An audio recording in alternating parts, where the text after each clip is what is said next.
So this Igbo Yahoo boy scammed a Romanian woman of $2.5 million while posing as the Crown Prince of Dubai.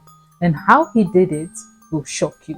Nzube Henry, or Access Money as he was normally called, was somebody that you could call a philanthropist. December every year, or in any opportunity he gets, he would always go to his village and give out a bag of rice, food items, relief materials to widows, orphans and those in need. There were rumors of those who had given scholarships and those whom he had helped massively. He wasn't just a philanthropist, he was the life of the party. There was no party that you would not see him in attendance. Whenever there was a big party in town, be it birthday, burial or wedding, he would show up, and he would not just show up quietly, you would see him show up loudly with his doings. Go to his Instagram account and you would see times where he had massively showed up that he was a Nigerian big boy. And even though he was in his early 30s, he was a motivation to a lot of young boys on working hard and making it big. A lot of people felt that this was hard work, but no, this was something far more sinister. Nzube Henry was somebody who always made money rain in different currency. One time in Davido's concert, he sprayed money so bad that it carpeted the stage where Davido was performing. Due to his influence and the kind of money he had, he was seen with a lot of celebrities, Cubana Chief Priest, Obi Kubana, some politicians and even the IG of police. He wasn't just wealthy, he was super wealthy, with houses, trips and properties to show for it. He was also a socialist. He had a foundation where he gave back to the people massively. His wealth was so vast, but no one cares. As long as he was giving them something, everybody was okay. No one knew that behind the marks, behind this big-time socialist, was a big-time scammer who defrauded a Romanian woman of $2.5 million. And this is in billions of naira when converted to Nigerian currency. Now, one day, Henry probably had been planning this scam of pulling up $2.5 million for months. And one day he decided to hatch this plan. And to do this, he decided to open a LinkedIn profile posing as the Crown Prince of Dubai. This LinkedIn profile had a whopping number of followers of up to 3 million. He was able to clone this profile so well that nobody would know that that was not the Crown Prince of Dubai, unless the prince himself comes out and say, this is not my profile, because he had the followers, he had social footprint, he had a lot of social activity. He literally spent time building that page to look so foolproof that it could easily deceive anybody. And not just anybody, he was able to use this page, posing as the Crown Prince of Dubai, to deceive a Romanian businesswoman named Laura. Laura was one of his targets. We don't know if there are many targets, but this is the one we are sure of for now. So one time he reached out to Laura and then he introduced himself as the Crown Prince of Dubai. He told Laura that he wanted to invest in a humanitarian foundation in her hometown and he'll be needing her help to facilitate that. Laura, sensing that this was the Crown Prince, didn't see any red flag. She was okay to go ahead with it. Besides, his social media activities was foolproof. He had a lot of connections on LinkedIn and lots of followers. This is not like the normal scam that they would use Facebook to scam somebody. This was LinkedIn, a professional website. For over 2 years, he kept on sending messages to this woman named Laura, and at some point, these messages blossomed to romantic exchanges. He was using 2 years. This was a good planner. He was using 2 years to get her to trust him enough to start sending money to him.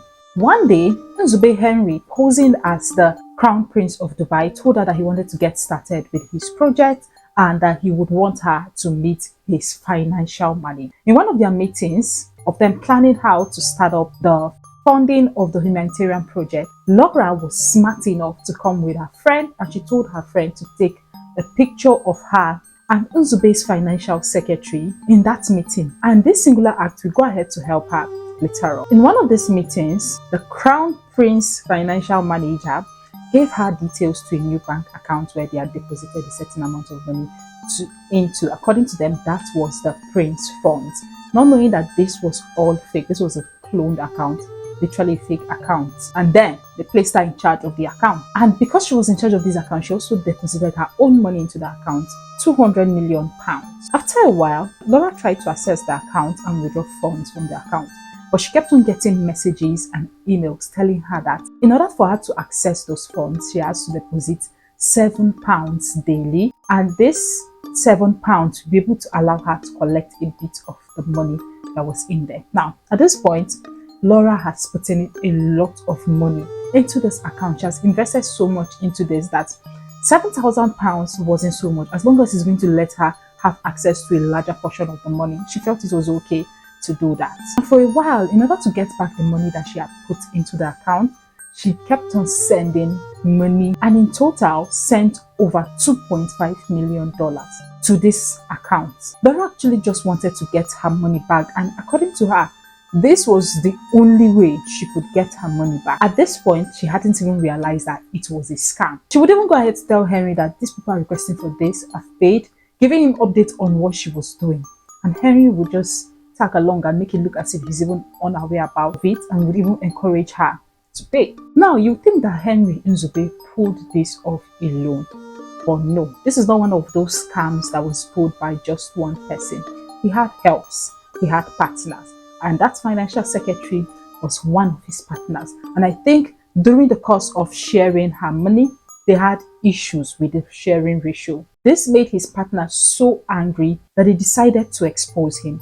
One of his partners sent emails to Laura, telling her not to send any money to Henry, that he was just taking her money and everything he was telling her was a lie. And not just that person, Henry's financial manager also sent her a message telling her that it seems like this African juju that they had done on you has finally worked. Because how do you think that this particular man would go ahead to marry you even after all these things that you're doing? And that was when it dawned on Laura that she had just been conned.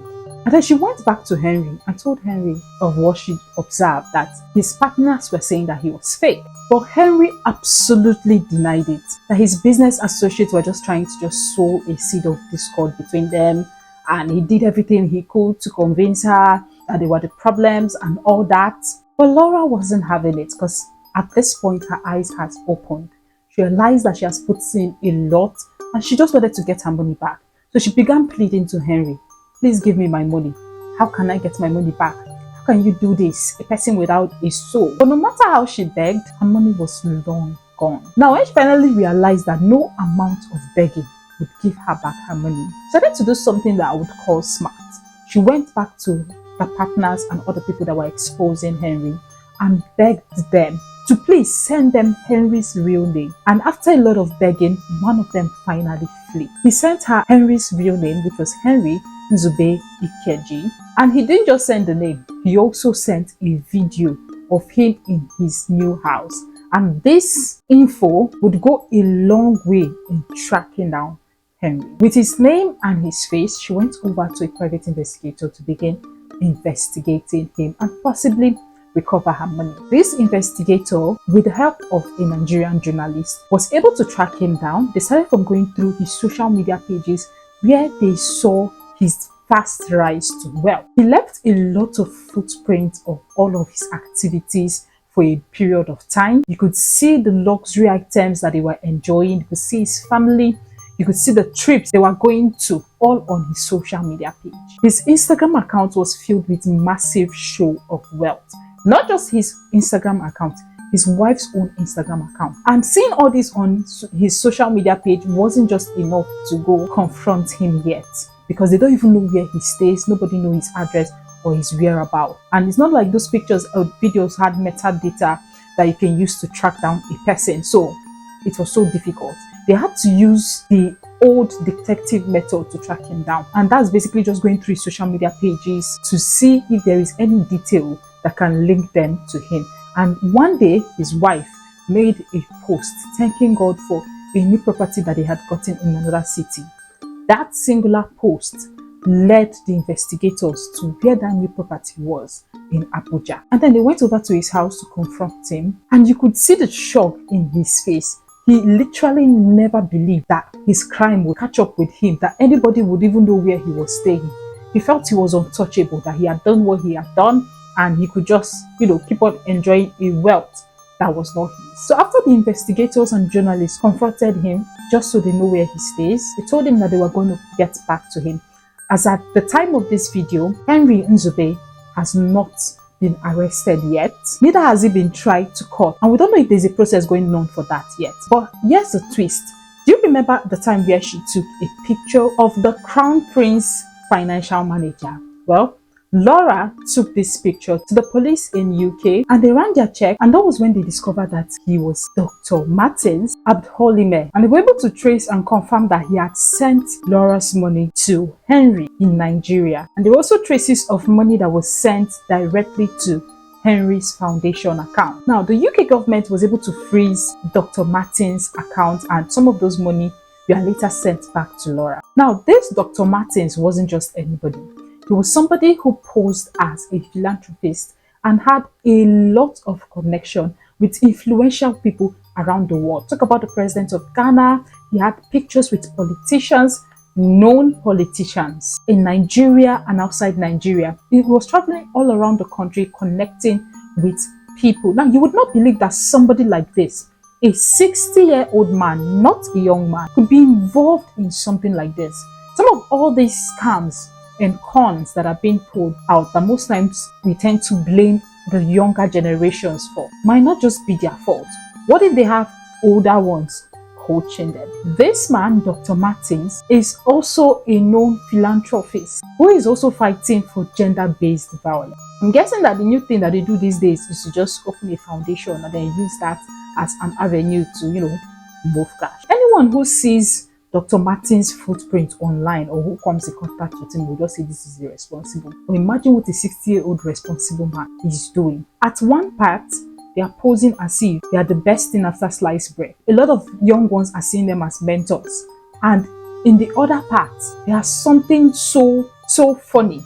Nigeria already has a bad image as it is. To now have people like this messing up our images, you wonder why our passport has no value.